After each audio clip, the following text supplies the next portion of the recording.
Assalamualaikum warahmatullahi wabarakatuh. Nama saya Nurin Zofarina dengan NIM 0110218822270021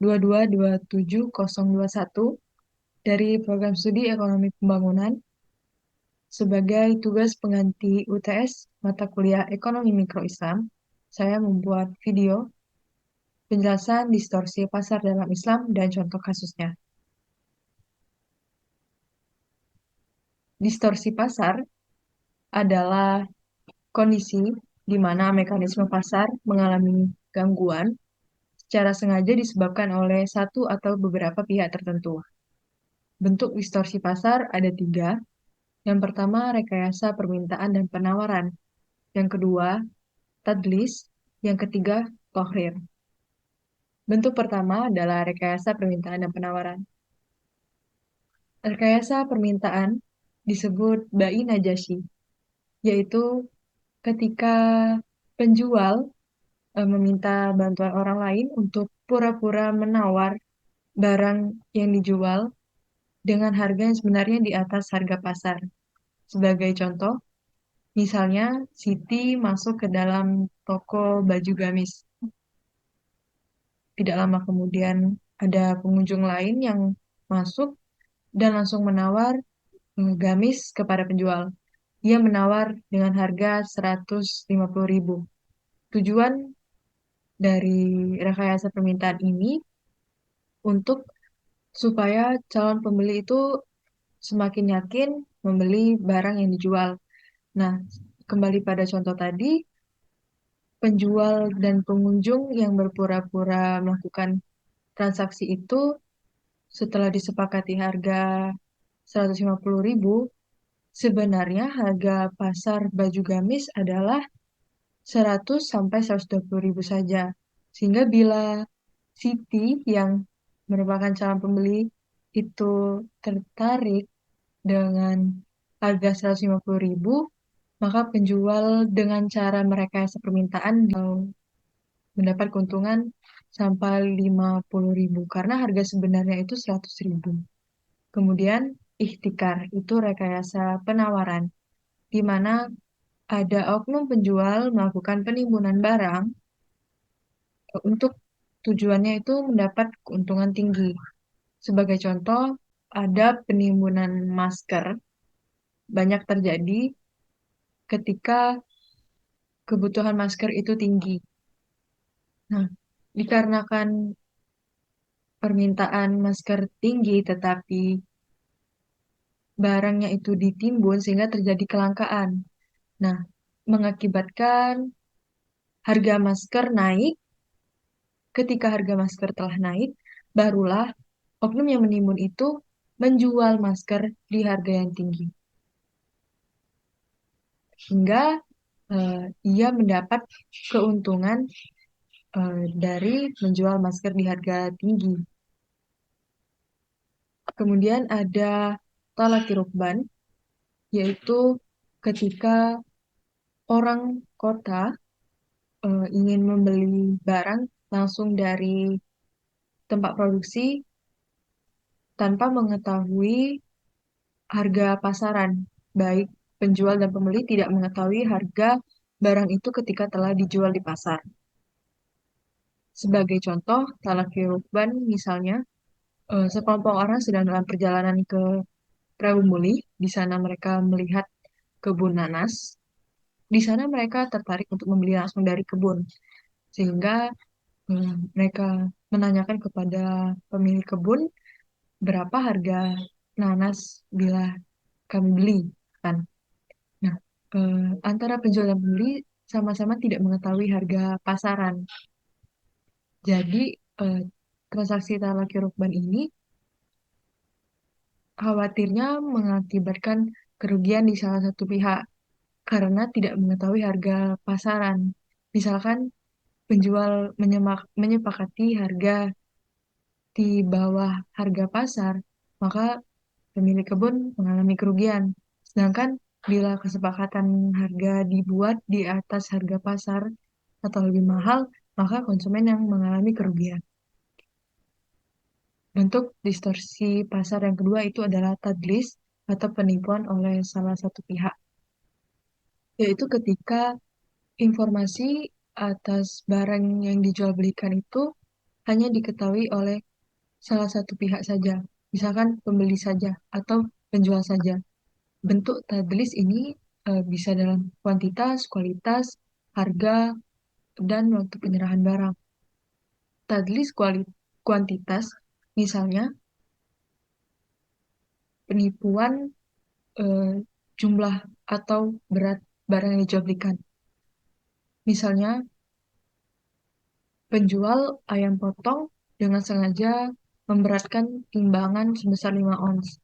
Jadi ketika ada pembeli ingin membeli ayam potong 1 kilo, biasanya ayam potong itu baru dipotong ketika ada yang memesan. Jadi saat setelah dipotong akan ditimbang kembali di depan pembeli itu.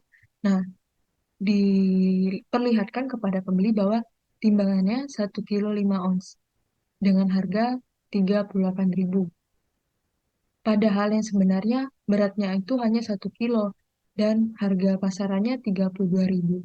Ini hanya informasinya yang diketahui oleh penjual dan pembeli tidak tahu, maka sebenarnya ini merugikan pembeli. Kemudian taglis kualitas, yaitu ketika hanya penjual atau pembeli saja, salah satu di antaranya itu yang mengetahui kualitas barang yang dijual belikan. Misalnya, Putri menggunakan atau membutuhkan jasa servis HP. Nah, orang yang menservis di sini kita sebut penjual.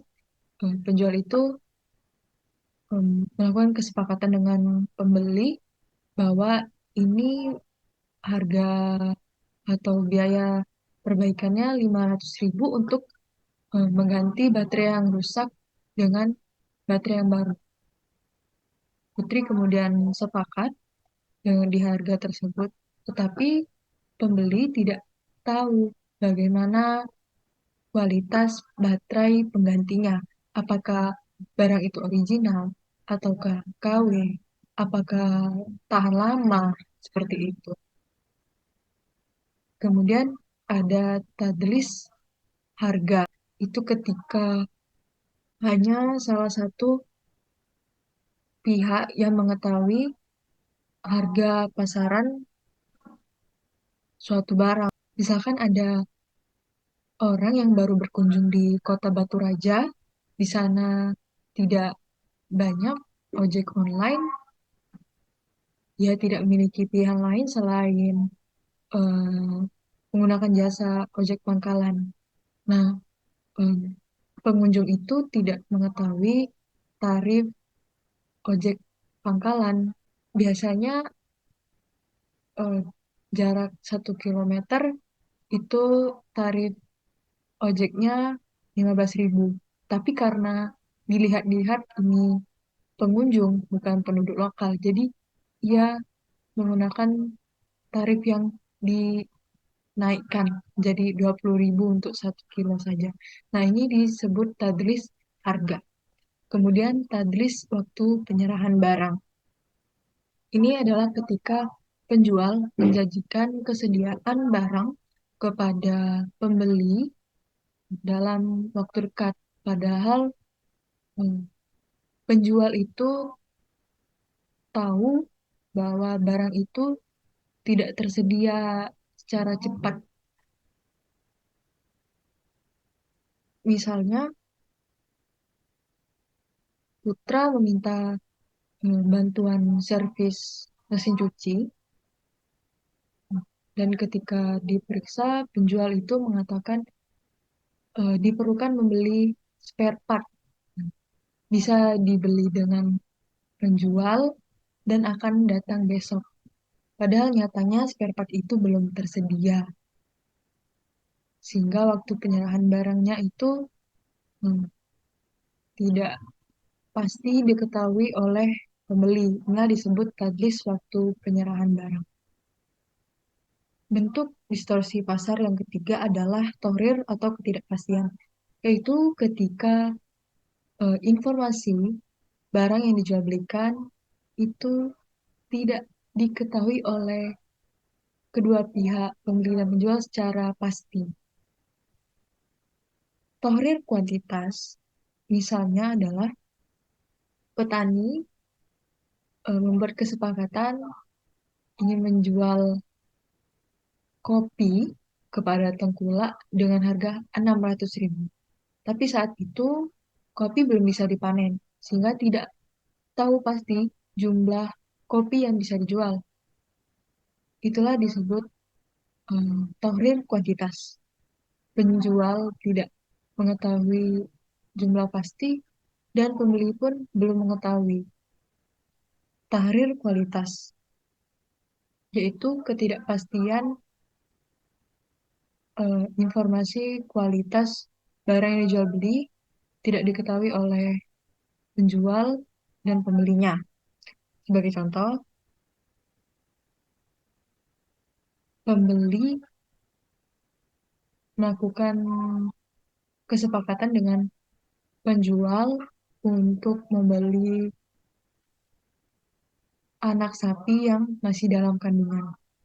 Nah, itu tidak bisa dipastikan bagaimana kondisi anak sapi itu. Apakah eh, ada kecacatan, apakah bebas penyakit atau tidak, seperti itu.